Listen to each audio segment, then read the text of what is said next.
reconocer que sus intenciones puedan ser las mejores, usted debe entender y darse cuenta que el tejido social de México está en descomposición.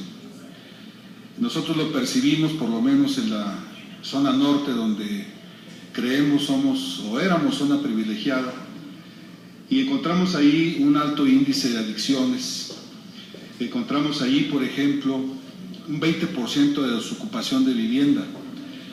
No sé si usted esto lo tenga registrado, porque este sistema de financiamiento al cual han sujetado a los trabajadores, esto es financiarles con UDIs y para complementar el fraude social, veces de salario mínimo, ha provocado un gran problema en los vecindarios. Puedo citar Baja California, Nuevo León y Chihuahua, donde tenemos 20% de desocupación.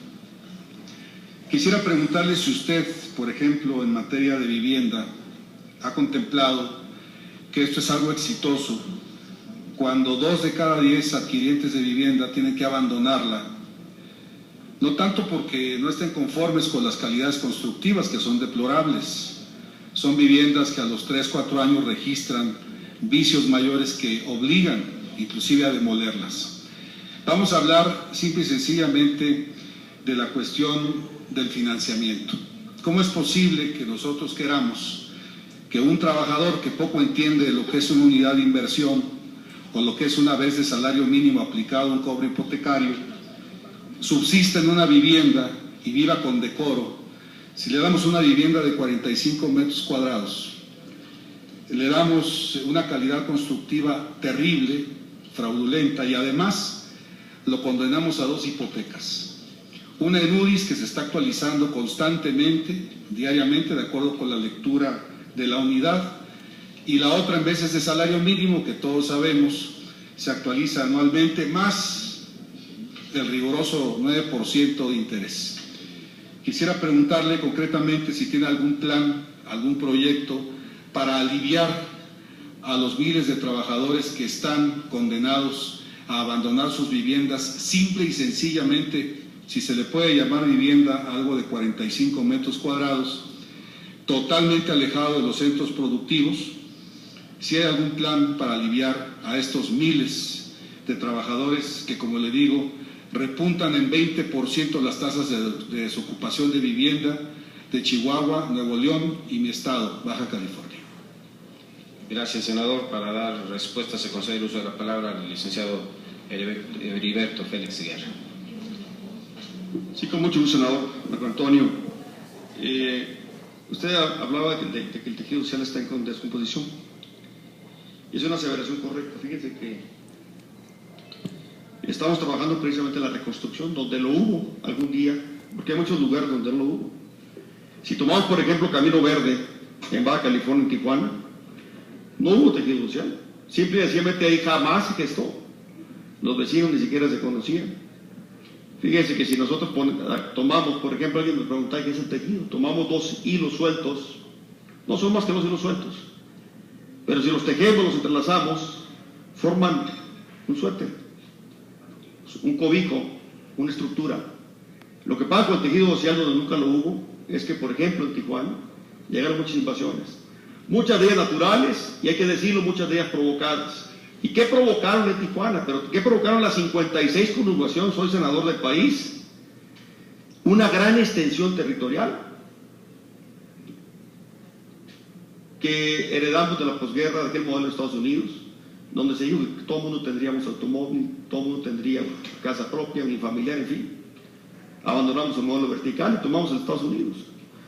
Hoy tenemos que, por ejemplo, si tomáramos los últimos 30 años en nuestro país, en promedio, se ha duplicado la población, en promedio, en las 56 conurbaciones, pero ha crecido el territorio 7 veces. Y eso es lo que está provocando que muchos desarrollos inmobiliarios se hagan cada vez más lejos y más lejos y más lejos. Tijuana es un caso ejemplar de lo que ha sucedido. Tijuana debe tener como 15 veces extensión territorial, fruto de las invasiones, reitero. Y también, déjeme decirle que hemos experimentado que cuando vamos, por ejemplo, con el programa Hábitat, en coordinación con los municipios, con los estados, a urbanizar estas invasiones, nos cuesta entre 1.7 y 2.7 veces más la urbanización, llámese pavimentación, agua potable, drenaje, alumbrado, en fin, que si lo hubiéramos hecho bien desde un principio. Tenemos que ir hacia donde la ordenación territorial. Es bien importante, nosotros lo intentamos en el COREN, no lo logramos. Pedimos incluso un fondo de tierras, un par de B3, en 3 comparecencias lo pedimos, para ir adelante y no atrás del problema. Fíjese usted que los gobiernos vamos atrás del problema. Es un problema gravísimo que usted acaba de mencionar. Y desde luego que es proclive a la descomposición del tejido social. Esta gran dispersión ha provocado que los servicios no alcancen. Le doy, por ejemplo, si voy a jugarse un dato, en la región del noroeste, donde está la NAPRA, la Felipe Ángel, la Francisco Madero, en fin, a un joven antes de ir preparatoria ahí le costaba 35 pesos ir a la prepa. Imagine usted si va a ir o no va a ir. La expansión territorial ha provocado que ahora tengamos que hacer universidades preparatorias, secundarias, centros comunitarios, parques en muchos lugares. Y hay que decirlo con toda franqueza, muchos de estos desarrollos, yo se lo he reclamado a muchos desarrolladores, para serle muy honesto, no nos ha generado comunidades de vida, nos los dejan sin equipamiento, con banquetas de 50 centímetros, sin arborización, sin hospitales, sin parques, sin esparcimiento. En fin, permítame decirle que el modelo que estamos siguiendo de ordenación territorial lo estamos llevando a cabo en todas aquellas conurbaciones que le entraron. También estamos construyendo un atlas de riesgo, llevamos más de 200 municipios con atlas de riesgo, porque hay que recordar que muchas de estas invasiones también han provocado que muchas familias se instalen, por ejemplo, en colinas de los cerros, miren deslaves, que muchas de las familias se instalen también en cauces de los ríos. Y cuando han venido inundaciones, precisamente las familias que más sufren son las que están en estas zonas de riesgo. Y que hemos también pedido al Congreso, y lo hago de nuevo, que se tipifique como delito, y dice, el dar permisos en zonas de riesgo. Bueno, entonces, gracias, señor. tú dices, ahorita el siguiente bloque. En el uso de su derecho para hacer comentarios se concede la palabra al senador Blasquez. Hasta por 2 minutos. Bueno, le agradezco, señor secretario, es usted una persona comedida y eso se le reconoce en estos tiempos a los servidores públicos. Ya ve que hay otros que se van de viaje y prefieren desairar a la soberanía legislativa. Entiendo que es usted conocedor del tema de mi muy querida Tijuana. Quiero decirle que Camino Verde es una zona de asentamientos irregulares donde no había de otra para muchas personas, o invadían o no tenían dónde vivir. Y le quiero decir que no está para nada compuesto o recompuesto el tejido social, sigue siendo una zona altamente peligrosa, sin reconocer que ese parque que construyeron ha aliviado el mar. Sí me gustaría dejar aquí el concepto del financiamiento de la vivienda. Es deplorable, ya hemos dicho, la manera como se encasilla al trabajador en una vivienda en donde no se puede vivir con dignidad por los espacios y por los materiales constructivos.